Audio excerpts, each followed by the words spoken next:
से सुनिए।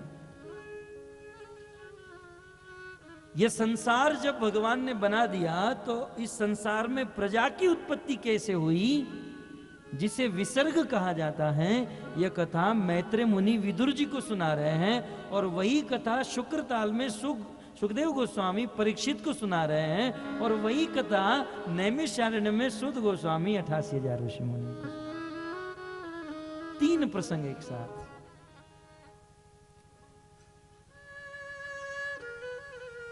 ब्रह्मा जी जब भगवान विष्णु की नाभि से कमल उत्पन्न हुआ और उस कमल से प्रकट हुए, जो इस सृष्टि के प्रथम जीव हैं,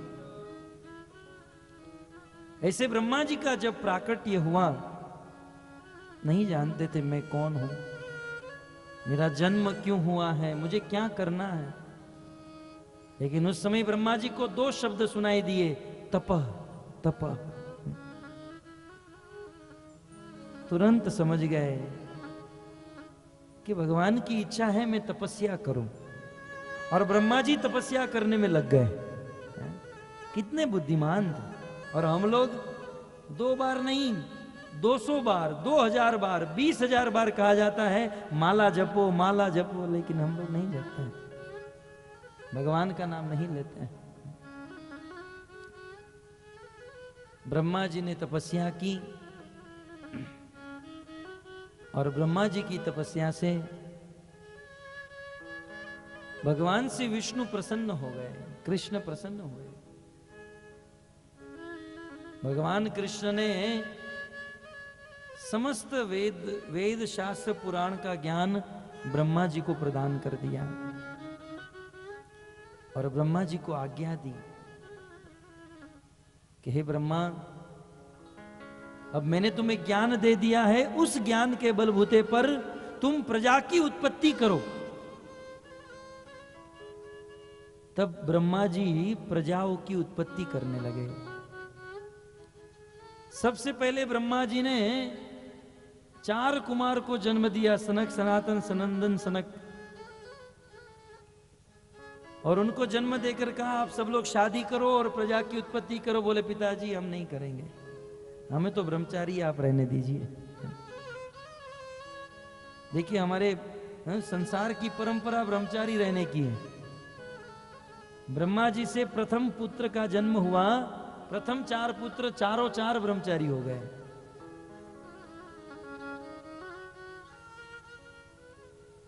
जब इन चारों ने विवाह करना और प्रजा की उत्पत्ति करना मना कर दिया, ब्रह्मा जी को बड़ा क्रोध आया। बोले मेरे पुत्र होकर मेरी बात नहीं मान रहे हैं। ब्रह्मा जी को क्रोध आया और उसी समय ब्रह्मा जी की भ्रिकुटी से एक बालक जन्म ले लिया। क्योंकि वह बालक रोते हुए जन्म लिया, इसलिए उस बालक का नाम हुआ रुद्र।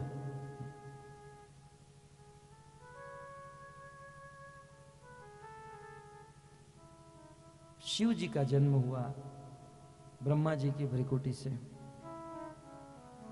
शिव जी ने कहा पिताजी मेरे लिए कोई आज्ञा है? ब्रह्मा जी ने कहा हाँ बेटा, प्रजा की उत्पत्ति करो, विवाह करो और प्रजा की उत्पत्ति करो। हरे कृष्ण। अब शिव जी गए अपने लोक में और शिव जी जाकर प्रजा की उत्पत्ति करने लगे। अब भक्तों, जिसका जैसा स्वभाव होता है वो ऐसी सृष्टि करता है। अब ये रहे तमोगुण के देवता, तो शिव जी की सृष्टि भी कुछ ऐसी होने लगी। वह भूतों की सृष्टि करने लगे, बेताल की सृष्टि करने लगे, पिशाच की, सांप, बिच्छू, ऐसे लोगों को जन्म देने लगे। और ये भूत, पिशाच, रुद्रगण, ये सब लोग इतना उत्पात मचाने लगे, इतना उत्पात, धीरे धीरे करके ब्रह्मलोक में पहुंचकर ब्रह्मा जी का गला दबाने लगे। तुरंत ब्रह्मा जी ने फोन किया, बेटा मैंने तुझे ऐसी सृष्टि करने के लिए नहीं कहा था। अब तुम ये प्रोडक्शन का डिपार्टमेंट बंद करो और प्रलय का डिपार्टमेंट हाथ में ले लो, क्योंकि सृष्टि करना है तुम्हारे बस की बात नहीं है। इसलिए शिव जी को प्रलय का देवता बना दिया। ब्रह्मा जी ने सोचा कि अब मनुष्य की सृष्टि होनी चाहिए। तब ब्रह्मा जी ने अपने शरीर से, शरीर के आधे अंग से मनु और आधे अंग से शत्रुपा, एक स्त्री का, एक पुरुष और एक स्त्री को जन्म दिया। अब तक ब्रह्मा जी जिन जिन लोगों को जन्म दे रहे हैं, बिना किसी स्त्री के सहारे स्वयंभू अपने से ही जन्म दे रहे हैं। तो अब ब्रह्मा जी ने एक पुरुष और एक स्त्री मनु और शत्रुपा को जन्म दिया और उनको आदेश दिया, आप मैथुनी सृष्टि प्रारंभ करो। आप पृथ्वी पर जाओ और पृथ्वी पर मैथुनी सृष्टि प्रारंभ करो। मनु और शत्रुपा का संग हुआ और उनके संग से जो सृष्टि हुई, जो प्रजा की उत्पत्ति हुई, उन प्रजा को मनुष्य कहा जाता है, मानव कहा जाता है।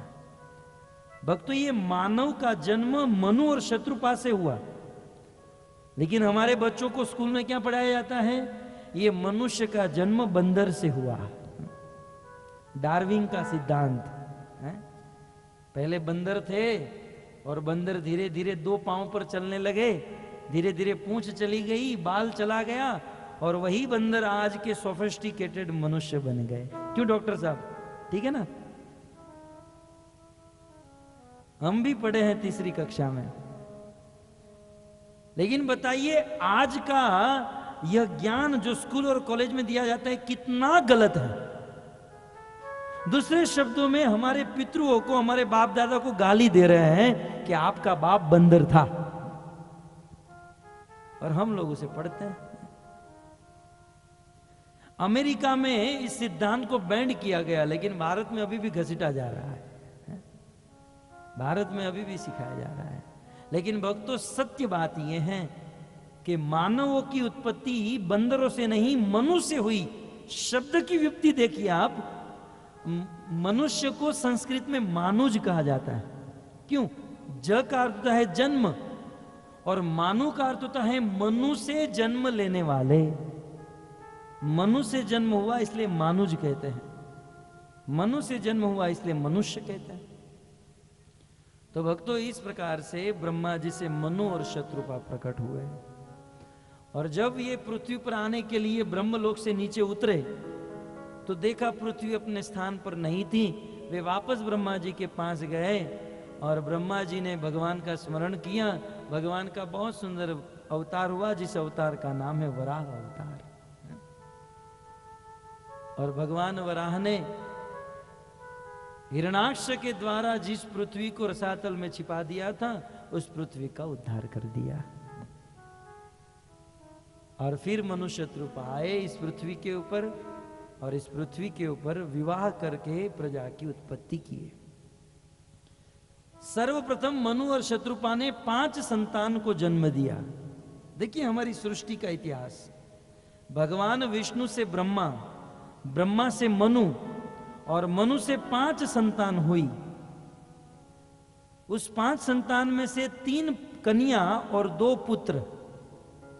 3 कन्या का नाम है आकुति, प्रसूति और देवहूति, और 2 पुत्र का नाम उत्तानपाद और प्रियव्रत। आकुति, प्रसूति और देवहूति। देवहूति की कथा बड़ी विस्तार से है। किस प्रकार से देवहूति का विवाह कर्दम ऋषि के साथ हुआ और किस प्रकार से दोनों की सुंदर गृहस्थी से प्रसन्न होकर साक्षात भगवान विष्णु देवहूति के पुत्र के रूप में भगवान कपिल देव का अवतार हो गया। कपिल देव भगवान की जय। अब तेज गति में तो यही होगा, नहीं तो विस्तार से कथा कर सकते हैं यदि समय हो तो भगवान कपिल का जन्म हो गया। सांख्य शास्त्र का प्रवर्तन करने के लिए भगवान ने यह अवतार धारण किया।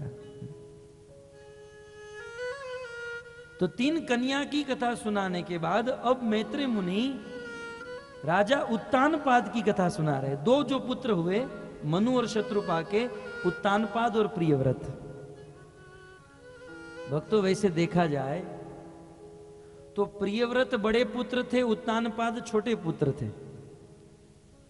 परंतु बड़े पुत्र की कथा 5वें स्कंद में, छोटे पुत्र की कथा 4थे स्कंद में। बड़े पुत्र की कथा पहले बोलनी चाहिए, छोटे की बाद में बोलनी चाहिए, परंतु क्रम कुछ भूल गए। क्रम को चूक गए। बड़े पुत्र की कथा 5वें स्कंद में बाद में बोलेंगे, पहले उत्तानपाद की कथा सुनाते हैं। इसका कारण श्रीपाद श्रीधर स्वामी कहते हैं कि इसका एक ही कारण है कि उत्तानपाद का एक पुत्र हुआ जो भगवान का महान भक्त है। केवल 5 साल का था, परंतु 5 साल का वह बालक मात्र 6 महीने में भगवान को वैकुंठ से नीचे उतार दिया, अपने सामने प्रकट कर दिया। और उस बालक का नाम था ध्रुव। ऐसे ध्रुव महाराज के चरित्र को जो सुनता है उसके जीवन में ध्रुवता आती है। ध्रुवता का अर्थ होता है निश्चलता। हमारे जीवन में हमारे पास बहुत ज्ञान है, हम जानते हैं कृष्ण ही भगवान, महामंत्र ही जपना चाहिए। और ये भी हम जानते हैं कि रोज सुबह मंगला आरती में उठ जाना चाहिए ब्रह्म मुहूर्त में, और शाम को अलार्म भी रखते हैं, लेकिन अलार्म बजते रह जाता है और हम लोग सोते रहते हैं, क्योंकि हमारे जीवन में ध्रुवता नहीं है, निश्चलता नहीं है। मैत्रेय मुनि कहते हैं कि इस ध्रुव महाराज की यदि कोई कथा सुन लेता है तो उनके जीवन में निश्चलता आ जाती है, ध्रुवता आ जाती है। तो आइए ध्रुव महाराज की कथा सुनाते हुए चतुर्थ स्कंद में मैत्रेय मुनि कहते हैं,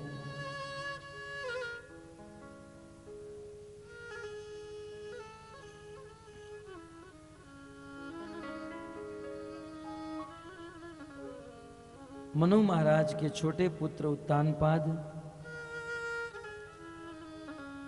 इस राजा उत्तानपाद की 2 पत्नी थी। एक पत्नी का नाम था सुरुचि और दूसरी पत्नी का नाम था सुनीति। सुनीति और सुरुचि। आचार्यों का ऐसा कहना है कि इस संसार में 2 प्रकार की पत्नी होती है। एक प्रकार की पत्नी जिसे सुनीति कहते हैं, जो वेद और शास्त्र की नीति के अनुसार अपना जीवन बिताती है, जो अपने पति की नीति के अनुसार जीती, वो है सुनीति। परंतु कुछ ऐसी पत्नी होती हैं जो अपनी रुचि से जीती है। जब अपनी रुचि हो तब ब्यूटी पार्लर में चली जाए, अपनी रुचि के अनुसार मेकअप करके लिपस्टिक लगाकर घूमती रहे, पति की आज्ञा को न माने, उसे सुरुचि कहते हैं। राजा उत्तानपाद को दोनों पत्नी प्राप्त हुई थी।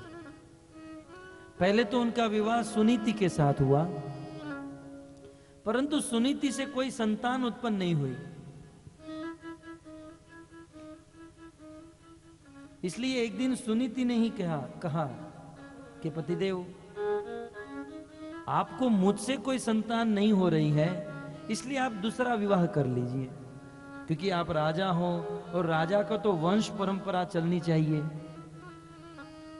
आप दूसरा विवाह कर लीजिए। अपनी पत्नी सुनीति के कहने पर राजा उत्तानपाद ने दूसरा विवाह किया सुरुचि के साथ। लेकिन सुरुचि से विवाह करके जब राजा उत्तानपाद घर पर आए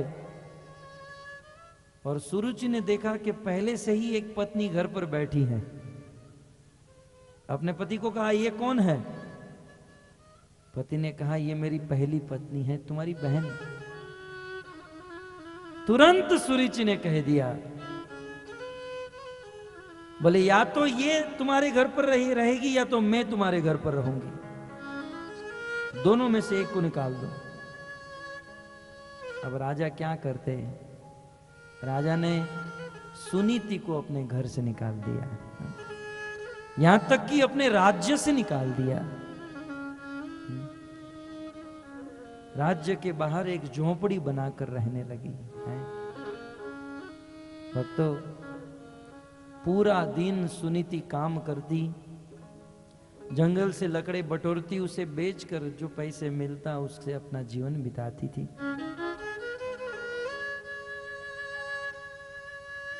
मैत्रेय जी कहते हैं हरेर अंशांश संभव, हरेर अंशांश जन्मन। राजा उत्तानपाद हरि के अंश से जन्म लिए हैं, साक्षात भगवान के अंश से जन्म लिए। क्यों?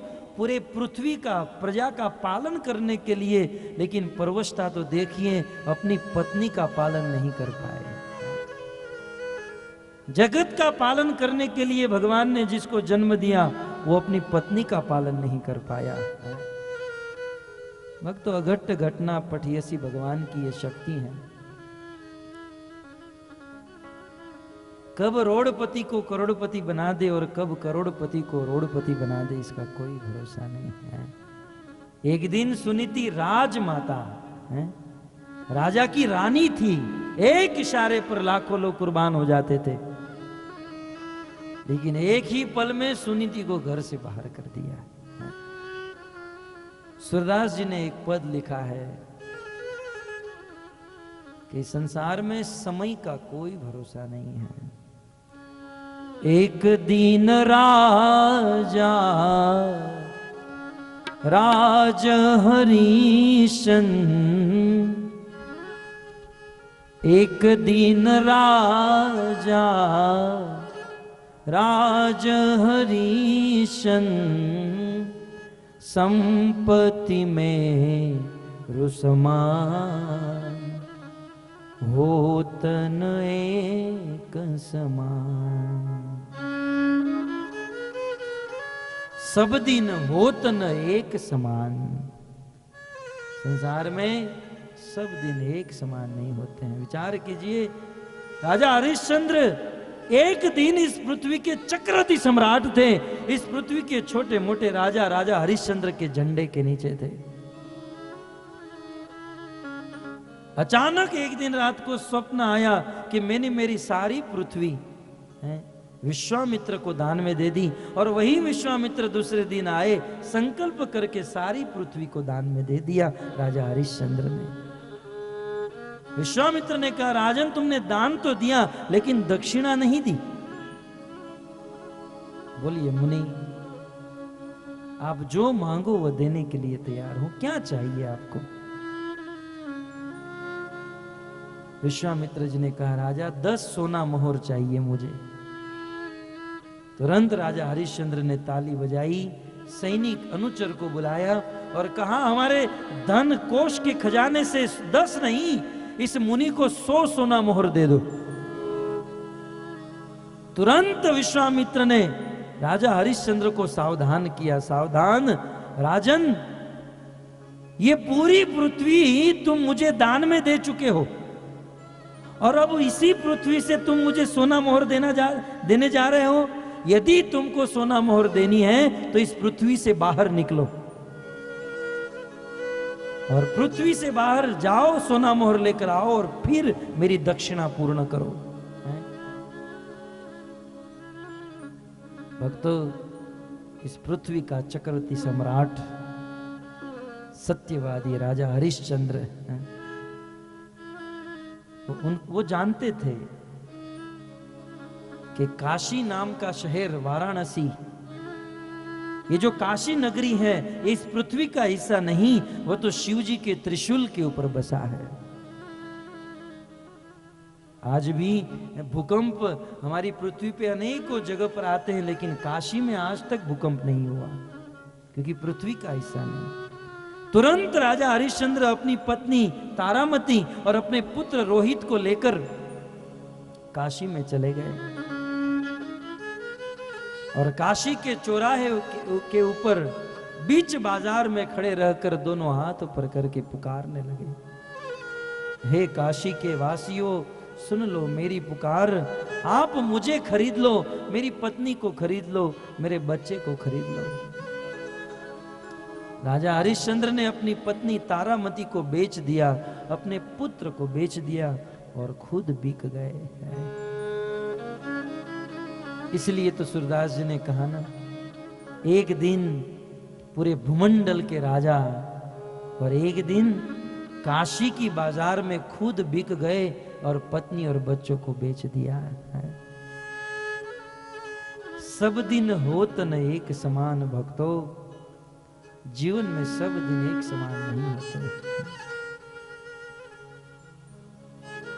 राजा की रानी हुआ करती थी सुनीति, लेकिन आज राजा ने उसे राज्य से बाहर निकाल दिया। गरीब जीवन व्यतीत कर रही हैं। एक दिन राजा शिकार करने के लिए वन में गए। वन से वापस लौट रहे थे। सोचा मेरी एक पत्नी यहां पर रहती है। राजा उनकी झोंपड़ी पर गए, एक रात तक वहां पर रुके। भक्तों, देव का विधान तो देखिए, जब तक सुनीति महल में थी तब तक कोई संतान नहीं हुई, और जब झोंपड़ी में रहने लगी तो राजा के द्वारा सुनीति के गर्भ में एक बालक आ गया। सुनीति भी गर्भवती हैं और वहां राजमहल में सुरुचि भी गर्भवती हैं। 9 महीने के बाद दोनों मां ने प्रसव किया और दोनों ने एक एक बालक को जन्म दिया। सुनीति के गर्भ से जिस बालक का जन्म हुआ उनका नाम हुआ ध्रुव, और राजमहल में सुरुचि के गर्भ से जिस बालक का जन्म हुआ उस बालक का नाम हुआ उत्तम। दोनों बालक धीरे धीरे धीरे बड़े हो रहे हैं। कभी कभी ध्रुव उत्तम के साथ खेल खेलने के लिए राजमहल में आ जाता था, लेकिन भोजन और खाने पीने की व्यवस्था तो उनको झोंपड़ी में ही करनी पड़ती थी। एक दिन की बात, ध्रुव और उत्तम ये दोनों खेल खेल रहे हैं। राजा उत्तानपाद उच्च राज सिंहासन पर बैठे हैं, उनकी पत्नी सुरुचि उनके बगल में बैठी हैं, और उसी समय दोनों खेलते खेलते राजा के पास आए। राजा के पांव को पकड़ लिया दोनों ने, और उस समय राजा ने अपने पुत्र उत्तम को उठाकर अपनी गोद में बिठा दिया। अब राजा तो चाहते थे मैं ध्रुव को भी उठाकर गोद में बिठाऊं, लेकिन राजा ने ध्रुव को नहीं उठाया। मैत्र जी कहते हैं, क्योंकि बाजू में मैजिस्ट्रेट बैठी थी, हैं? यदि ध्रुव को उठा लिया होता तो सुनवाई कर देने वाली थी। सौतेली मां जो बैठी थी, सुरुचि प्रेम भंक बिया अंकम न आरोपियत, चक्रवर्तीपाद कहते हैं सुरुचि के प्रेम को टूट जाने के भय से राजा ने अपने पुत्र ध्रुव को गोद में नहीं बिठाया। तो बच्चों में एक होड़ होती है, एक बच्चे को चॉकलेट मिल गई तो दूसरे को भी चाहिए, है? जब उत्तम को गोद में बिठाया गया तो ध्रुव की इच्छा हुई मैं भी गोद में बैठूं। राजा ने नहीं बिठाया तो ध्रुव अपने हाथों से बैठने का प्रयास कर रहा है। जब ध्रुव अपनी शक्ति से अपने बल से राजा की गोद में बैठने गया, उसी समय सोतिया डाह ईर्ष्या के कारण सुरुचि ने ध्रुव की भुजा को पकड़ा और पकड़कर उस राजा के गोद से नीचे पटक दिया, गिरा दिया। बोले मूर्ख बालक, तेरी ये औकात कि तू राजा की गोद में बैठे। ये सारी बातें संस्कृत के श्लोकों में है। बालोसी बतनात्मानम, मूर्ख तू अभी बालक है और तू राजा की गोद में बैठने की हिम्मत कर रहा है इस सिंहासन पर। अरे इस सिंहासन के ऊपर तो मात्र उत्तम का अधिकार है। ध्रुव को बड़ा दुख लगा, बड़ा कष्ट हुआ। बोले मां उत्तम राजा का पुत्र है तो मैं भी राजा का पुत्र हूं। उत्तम राजा की गोद में बैठ सकता है तो मैं क्यों नहीं बैठ सकता। सोतिया डाह से सुनीति कहती हैं, ध्रुव तू राजा का पुत्र है ये मैं मानती हूं, तू राजा का पुत्र है, लेकिन ध्रुव तू रानी का पुत्र नहीं है। इस सिंहासन पर बैठने के लिए तुझे रानी का पुत्र बनना पड़ेगा। क्या करना होगा मुझे? तपसाराध्य पुरुषम तत्एव अनुग्रहण में। जाओ, जाकर तपस्या करो, जंगल में तपस्या करो और मरो। और यदि मरते हुए भगवान विष्णु मिल गए तो जाकर उसे कह देना कि मुझे सुरुचि के गर्भ से जन्म दिलाओ, और जब जाकर मेरे गर्भ से जन्म होगा तब तुम सिंहासन पर बैठ सकते हो। कितना अभिमान है इस औरत को, है? भगवान जिस पर मेहरबान हो गए तो उसे सुरुचि के गर्भ से जन्म देने की क्या जरूरत है? वो तो सीधे सिंहासन पर बिठा सकते हैं। सुरुचि ने बहुत कटु शब्द कहे और अपने सौतेली मां के कटु वचन को सुनकर ध्रुव महाराज रोने लगे। तुरंत वहां से दौड़कर निकल गए। उस करुण दृश्य का वर्णन मैत्रेय मुनि करते हैं।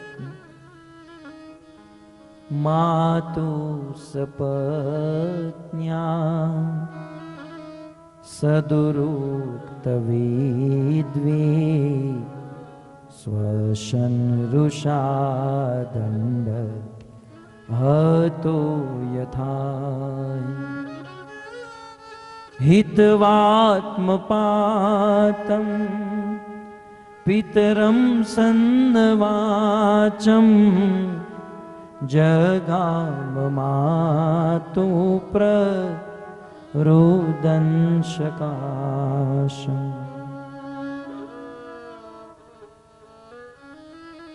सौतेली मां के कटु वचन को सुनकर ध्रुव महाराज वैसे रोने लगे जैसे सांप की पूंछ के ऊपर किसी का अनजान में पांव आ जाए और तुरंत सांप खड़ा हो जाए और फुफकार मारने लगे। उसी प्रकार ध्रुव महाराज फुफकार मारने लगे, रोने लगे। भक्तों, ध्रुव महाराज का रोना इसलिए नहीं था कि सौतेली मां ने कटु वचन कहा। ध्रुव ने मन ही मन में सोचा कि सौतेली मां तो कटु वचन बोल सकती हैं, मेरी मां सौतेली है। दुख इस बात का था कि मां सौतेली थी, बाप तो मेरा था।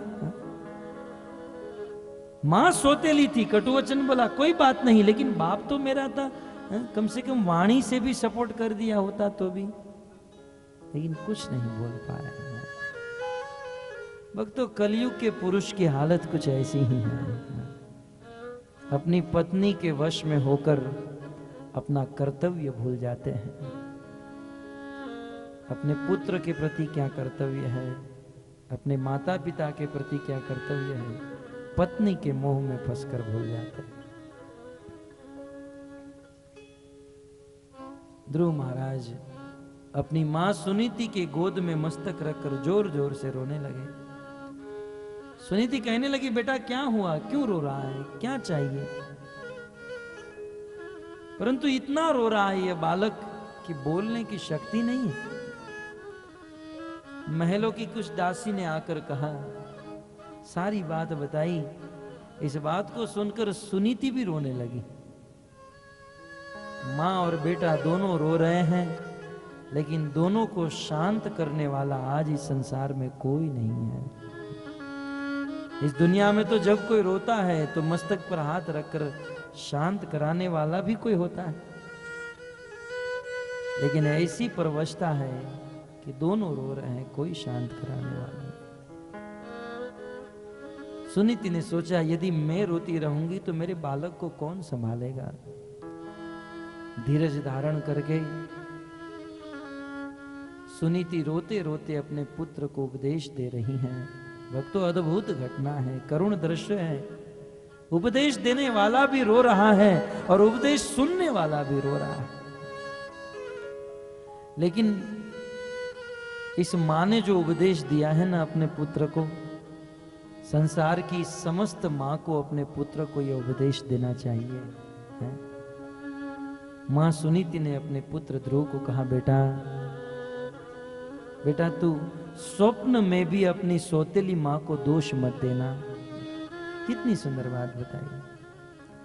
स्वप्न में भी अपनी सौतेली माँ को दोष मत देना, क्योंकि तेरे जीवन में और मेरे जीवन में जो दुख आया है, इस दुख का कारण तेरी सौतेली माँ सुरुचि नहीं, इस दुख का कारण तो हमारा अपना कर्म है। कितनी सुंदर बात। आज की माँ होती तो कहती बेटा आज तू छोटा है, जब बड़ा होगा ना तब दिखा देना उसे तो, है? कितना सुंदर उपदेश। बेटा इस जगत में कोई भी व्यक्ति किसी को दुखी नहीं कर सकता है, हमको दुखी करने वाला हमारा ही अपना कर्म है। हमने पूर्व जन्म में जो गलत काम किया है, गलत कर्म किया है, वही दुख बनकर इस जीवन में आता है।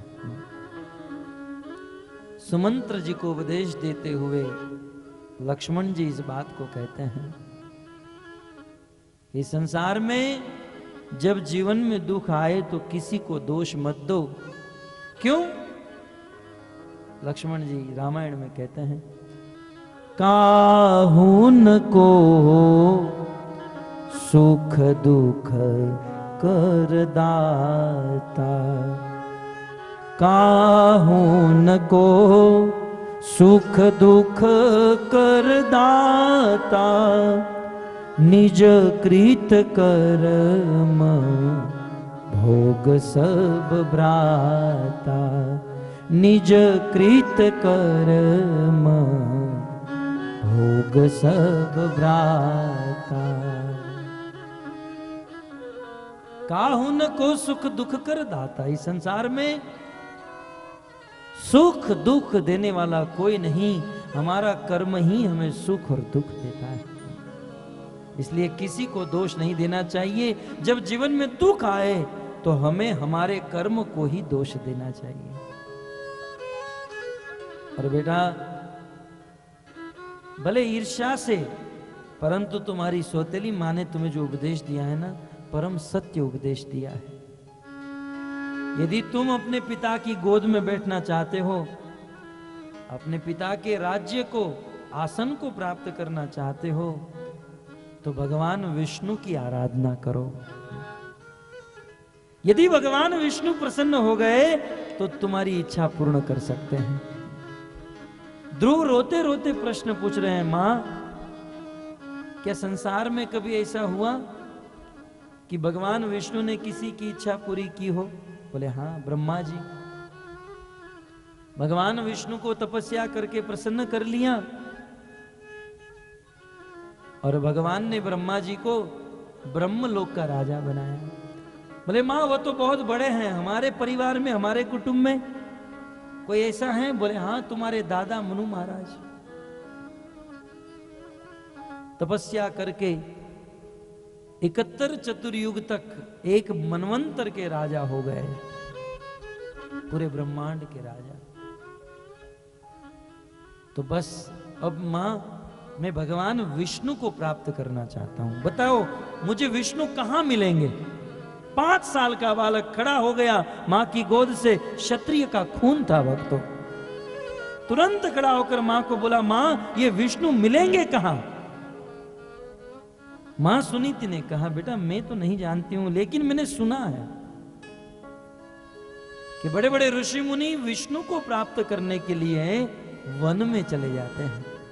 बस मां तू मुझे आशीर्वाद दे दे, मैं आज और अभी वन में जा रहा हूं विष्णु को प्राप्त करने के लिए। तुरंत 5 साल का बालक ध्रुव अपनी मां के चरणों में आशीर्वाद लेकर अपने घर से निकल गया। कितनी लालसा होगी भगवान को प्राप्त करने की। घर से तो निकल गया ध्रुव, 5 साल का बालक, लेकिन जानता नहीं था कहां जाना है, भगवान को कैसे प्राप्त करना है, भगवान कौन है, कैसे मिलेंगे, कुछ नहीं जानता। लेकिन एक चीज बहुत अच्छी थी, उनकी इच्छा शुद्ध थी। भक्तों हमारे जीवन में भी जब शुद्ध इच्छा हो जाए तो भगवान की कृपा अवश्य होती है। ध्रुव महाराज की शुद्ध इच्छा थी, मुझे भगवान मिले, मुझे भगवान को प्राप्त करना है। इसलिए ध्रुव महाराज की शुद्ध इच्छा से प्रसन्न होकर भगवान की कृपा से ध्रुव महाराज को मार्ग में नारद जी जैसे गुरु मिल गए। रास्ते में नारद जी मिल गए। अब बताइए नारद से बड़ा गुरु कौन हो सकता है? लेकिन सिद्धांत है भक्तों, मन में शुद्ध इच्छा जब होती है ना, तब शुद्ध गुरु मिलते हैं। आज हमारे जीवन में यदि शुद्ध इच्छा हो कि हमें चाहे कुछ भी करना पड़े लेकिन भगवान चाहिए, तब भले हम हमारे पास ज्ञान न हो, कोई राह न हो, यदि इच्छा शुद्ध है तो भगवान की कृपा से शुद्ध गुरु मिल जाएंगे, शुद्ध गुरु भगवान भेज देंगे। लेकिन यदि इच्छा शुद्ध नहीं है, तो गुरु भी अशुद्ध मिलते हैं। कुछ लोग चाहते हैं कि मैं धर्म भी करूं और पाप भी करूं, भोग भी भोगूं, तो उसको ऐसे गुरु मिल जाते हैं। गुरु जी कह देते जा बेटा तेरा कल्याण हो जाएगा, तुझे चाय पीना है, गांजा पीना है, शराब पीना, पीते रहे, बस मेरे शरणों में आकर दान दक्षिणा कर देना। जिसकी जैसी इच्छा होती है उसको वैसे गुरु मिलते हैं। देखो संसार में गुरु की कोई कमी नहीं है, गली गली में सभी गांवों में, शहर में गुरु भरे पड़े, लेकिन शुद्ध इच्छा होगी तो ही शुद्ध गुरु मिलेंगे। तो नारद मुनि जैसे गुरु मिल गए और नारद जी ध्रुव महाराज को रास्ते में मिले और ध्रुव महाराज के मस्तक पर हाथ फेरते हुए कहा, बेटा ऐसे घोर वन में तुम क्या कर रहे हो? बोले मैं विष्णु को खोजने जा रहा हूं। बोले विष्णु को? इतनी छोटी सी उम्र में विष्णु को खोजने जा रहे हो? अभी तो खेलने कूदने की उम्र है, जब बड़े हो जाओगे तब ये करना, चलो चलो घर पर। बोले नहीं, मुझे वन में जाना है विष्णु को खोजने के लिए। बोले विष्णु को क्यों प्राप्त करना है? बोले क्या बताऊं, मेरी सौतेली माँ ने मुझे धक्का देकर निकाल दिया। मुझे उस सिंहासन पर बैठना था, मेरे पिता के सिंहासन पर, नहीं बैठने दिया। बोले इतनी सी बात? अरे तेरा बाप उत्तानपाद मेरा शिष्य है और मैं उसे कहूंगा तो उसे तुझे अपने गोद में बिठा लेगा, चल मेरे साथ, मैं तुझे उस सिंहासन पर बिठा देता हूं। ध्रुव ने कहा नारद जी मुझे अब उस सिंहासन पर नहीं बैठना है, मेरे बाप उत्तानपाद जिस सिंहासन पर बैठते हैं, उनके बाप मनु जिस सिंहासन पर बैठते हैं, उनके बाप ब्रह्मा जिस सिंहासन पर बैठते हैं, उनसे भी बड़ा सिंहासन मुझे चाहिए और दुनिया को मैं दिखाकर रहूंगा कि ध्रुव भी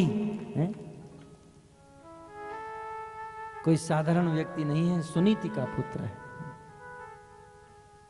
तो इस प्रकार नारद जी को कह दिया। और देखो महाराज, आपको मुझे कुछ ज्ञान देना है तो दो, नहीं तो आप भी यहां से निकलो, मैं ढूंढ लूंगा विष्णु को। नारद जी समझ गए शिष्य बिल्कुल पक्का है, क्योंकि गुरु अपने शिष्य की परीक्षा लिया करते हैं। तो शिष्य बिल्कुल पक्का, इसकी इच्छा बिल्कुल तगड़ी है। तब नारद जी ने उपदेश दिया, बहुत सुंदर, भागवत में अनेक श्लोकों में उपदेश है। सबसे पहले नारद जी ने स्थान का निर्देशन किया। ततात गच्छ भद्रम ते यमुनायास्तटम शुचि धन्यम पुण्य मधुवनम। सबसे पहले कहा बेटा भगवान की प्राप्ति करनी है तो उसके लिए योग्य स्थान चाहिए, और सबसे अच्छा स्थान वृंदावन, और वृंदावन में मधुवन में तुम जाओ और वहां जाकर 12 मंत्र का जाप करो, ओम नमो भगवते वासुदेवाय। यमुना में स्नान करो, तपस्या करो, भगवान विष्णु के नाम का जाप करो, विष्णु प्रकट हो जाएंगे। विष्णु कैसे हैं? बोले पीतांबर धारण करते हैं, शंख चक्र गदा पद्म चतुर्भुज धारण करते हैं, श्याम वर्ण के हैं, और जब अपने भक्तों के सामने देखते हैं तो प्रसन्न वदन ईक्षण प्रसन्न चित होकर देखते हैं। तो जाओ बेटा, मैं तुम्हें आशीर्वाद देता हूं, तुम्हें प्राप्ति हो जाएगी। ध्रुव महाराज चल पड़े, 5 साल का बालक। तुरंत ध्रुव महाराज वृंदावन में आए, यमुना में स्नान किए और यमुना में स्नान करके मधुवन में एक टीला के ऊपर खड़े रह गए और खड़े रहकर एक पांव के ऊपर खड़े रहकर ध्रुव महाराज तपस्या करना प्रारंभ कर रहे हैं। तपस्या करते हुए भगवान के नाम का गान कर रहे हैं। आइए हम भी ध्रुव महाराज के साथ तपस्या करें और भगवान के नाम का गान करें और भगवान श्री विष्णु को प्रकट करें। हरे कृष्णा कृष्णा कृष्णा हरे हरे, हरे राम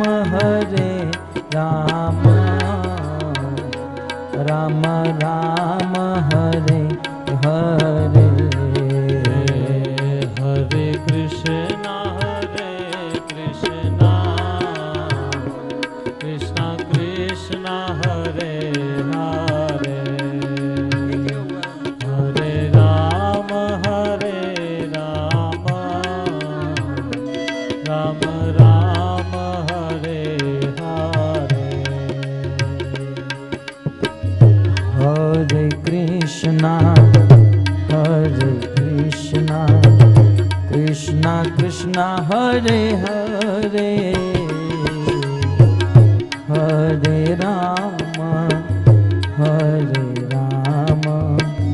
राम राम हरे हरे,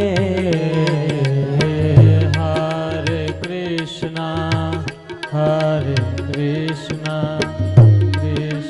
कृष्णा हरे हरे, हरे राम राम राम हरे हरे, हरे कृष्णा कृष्णा कृष्णा हरे हरे, हरे राम राम राम हरे हरे, हरे कृष्णा कृष्णा कृष्णा हरे हरे, हरे राम राम हरे हरे,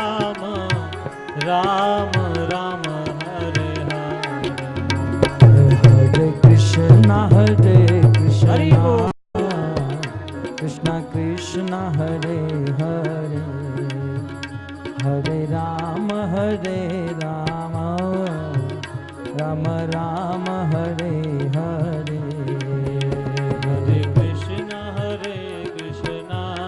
जय हो कृष्णा हरे हरे, हरे राम राम हरे हरे, त्रिरात्रान्ते कपित्थ बदराशन आत्मवृत्तनुसारेण मासं निन्येर्चयन् हरिम्, हरे कृष्णा कृष्णा कृष्णा हरे हरे, हरे राम राम राम हरे हरे, हरे कृष्णा प्रेम से गाइए ध्रुव महाराज के साथ। हरे 5 साल का बालक गा रहा है हरे राम राम हरे हरे, ध्रुव महाराज ने तपस्या प्रारंभ की। जैसे जैसे तपस्या करते जा रहे हैं, तपस्या के दिन जैसे जैसे बीतते जा रहे हैं, वैसे वैसे ध्रुव महाराज अपने भोजन को त्याग करते जा रहे हैं। दिन भर दिन उनकी तपस्या और बढ़ती जा रही है। कहते हैं ध्रुव महाराज की तपस्या के प्रथम 3 महीने में, ध्रुव महाराज ने प्रथम महीने में त्रिरात्रांते 3-3 दिन में एक बार 3 दिन में एक बार मात्र बेर खाकर अपने दिन बिताने लगे। धीरे धीरे ध्रुव महाराज की तपस्या और बढ़ रही है। द्वितीयं च तथा मासं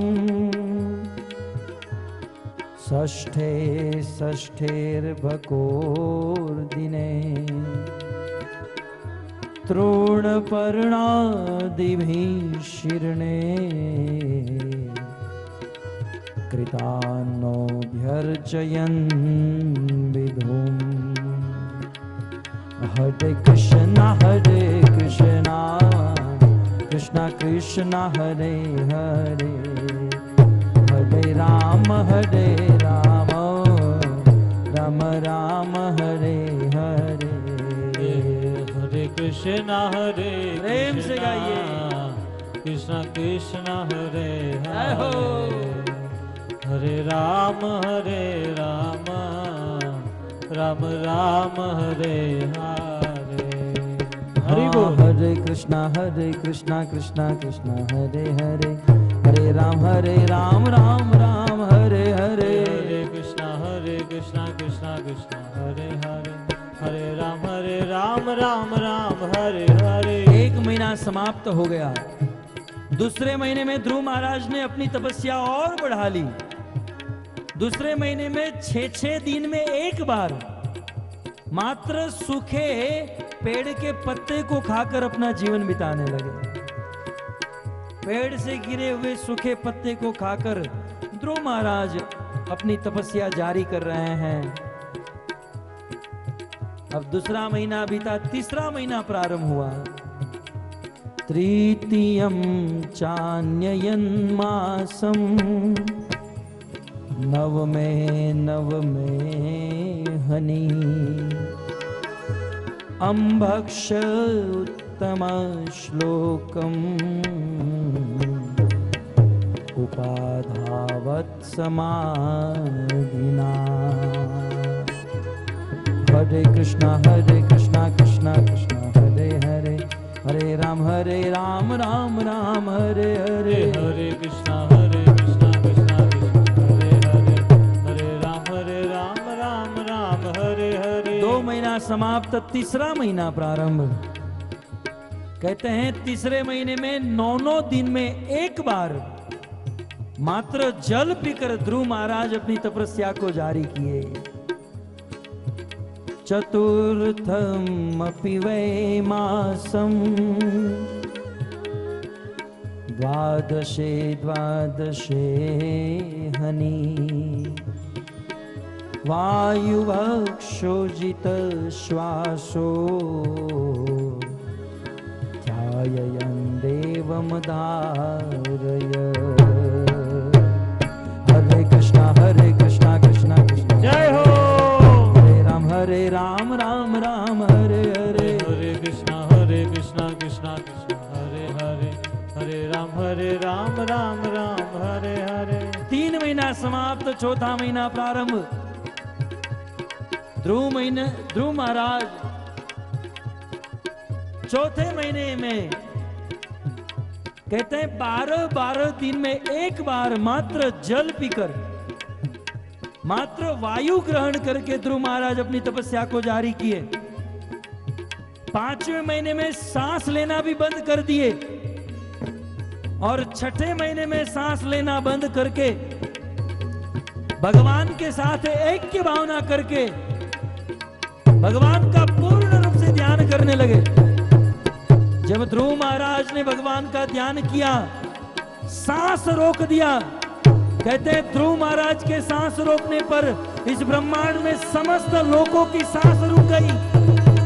संसार में रहने वाले सभी जीव आकुल व्याकुल हो गए। ब्रह्मा समेत समस्त लोकपाल, समस्त देवता भगवान विष्णु के पास गए। आकार हो गया, यह ब्रह्मांड डोलने लगा, यह धरती कांपने लगी।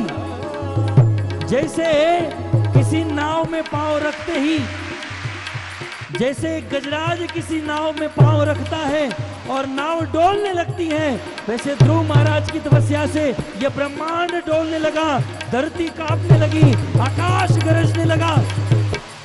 और उसी समय ध्रुव महाराज की तपस्या से प्रसन्न होकर भगवान श्री विष्णु ध्रुव महाराज के सामने प्रकट हो गए।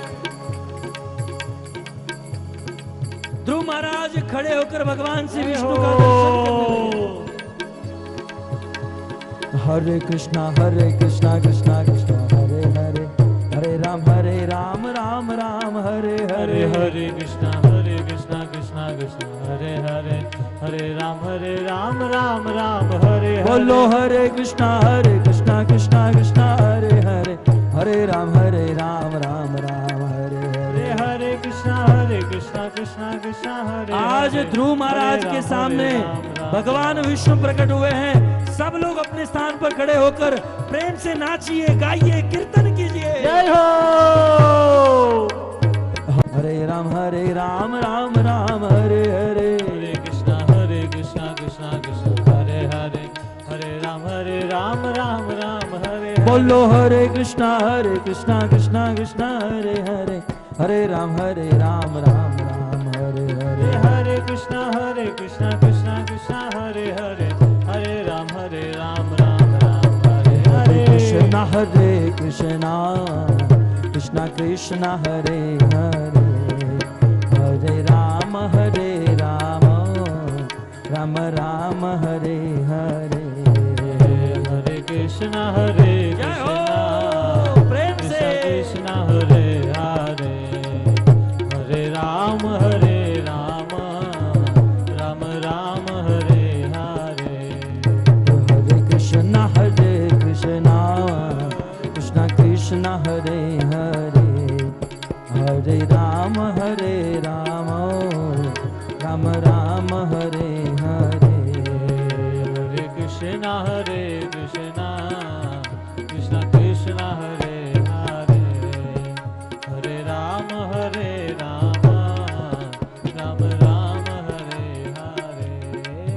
हाँ हरे कृष्णा कृष्णा कृष्णा हरे हरे, हरे राम राम राम हरे हरे, हरे कृष्णा कृष्णा कृष्णा हरे हरे, हरे राम राम राम हरे। बोलो हरे कृष्णा कृष्णा कृष्णा हरे हरे, हरे राम राम राम हरे हरे, हरे कृष्णा कृष्णा कृष्णा हरे हरे, हरे राम राम हरे। बोलो हरे कृष्णा कृष्णा कृष्णा हरे हरे, हरे राम राम राम हरे हरे, हरे कृष्णा कृष्णा कृष्णा हरे हरे, हरे राम राम राम हरे हरे। हरे कृष्णा कृष्णा कृष्णा हरे हरे, हरे राम राम हरे हरे, हरे कृष्णा कृष्णा कृष्णा हरे हरे, हरे राम राम राम हरे। हरे कृष्णा कृष्णा कृष्णा हरे हरे,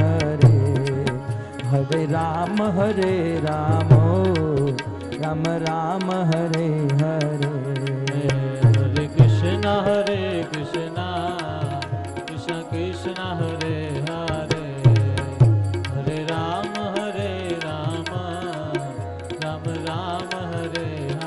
हरे राम राम राम हरे हरे। हरे कृष्णा कृष्णा कृष्णा हरे हरे, हरे राम राम राम हरे हरे, हरे कृष्णा कृष्णा कृष्णा हरे हरे, हरे राम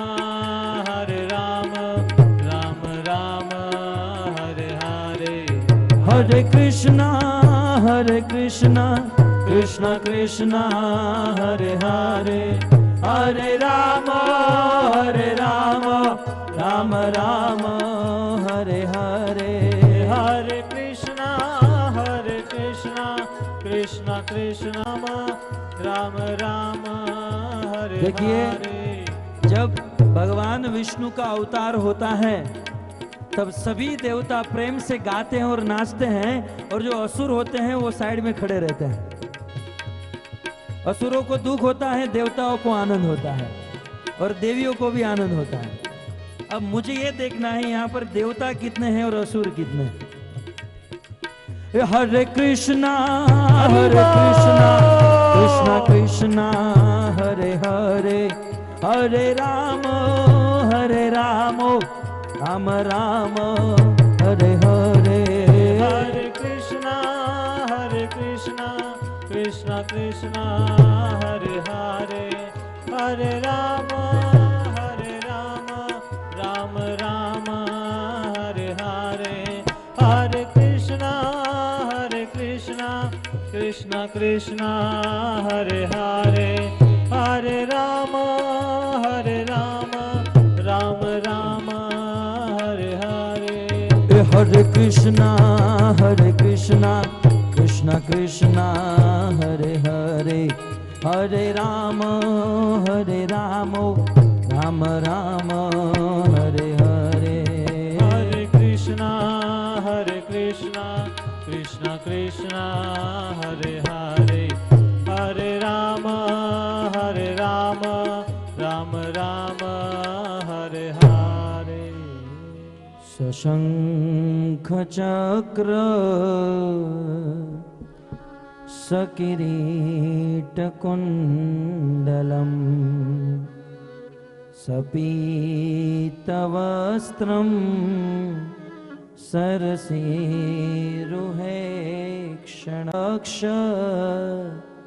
स्थलकौस्तुभश्रिय नमामि विष्णु शिरसा चतुर्भुजम्। श्री विष्णु भगवान की जय। ध्रुव महाराज की जय। श्रील प्रभुपाद की जय। ग्रंथराज श्रीमद् भागवतम महापुराण की जय। हिताय गौर प्रेमानंदे। हरि हरि बोल। आज आप लोग महाराष्ट्र का मुखारविंद से ध्रुव चरित्र और बहुत सारे उपदेश आप लोगों ने श्रीमद् भागवत का सिद्धांत से उसने आपको सुनाया है। कल प्रहलाद महाराज का चरित्र के ऊपर, नवविधा भक्ति के ऊपर महाराज का चर्चा होगा। और आप लोग ये मत भूलिए नवविधा भक्ति क्या है, कैसा करना चाहिए, किस बारे में करना चाहिए, इस बारे में महाराज का अच्छा सिद्धांत कल आप लोगों को प्रस्तुत करेंगे। जैसा दूध को मंथन करते करते माखन होता है और माखन को फिर जलाया घी बनाया जाता है, ऐसा ही श्रीमद् भागवत ग्रंथ भी ऐसा जितना ही मंथन करेंगे इससे इतना ही अमृत का निकालेंगे। तो काल से आपका अमृत को प्राप्त करने के लिए आप लोग अवश्य आइए। और श्रीमद् भागवत का अंत में आपका प्रसाद का भी तैयार है, आप लोग सब प्रसाद लिया बिना मत जाइए। अभी श्रीमद् भागवत का आरती होगा, आरती में सब आप लोग साथ साथ प्रभु जी आरती गाएंगे, आप लोग भी साथ साथ आरती गाएंगे। हरे कृष्णा।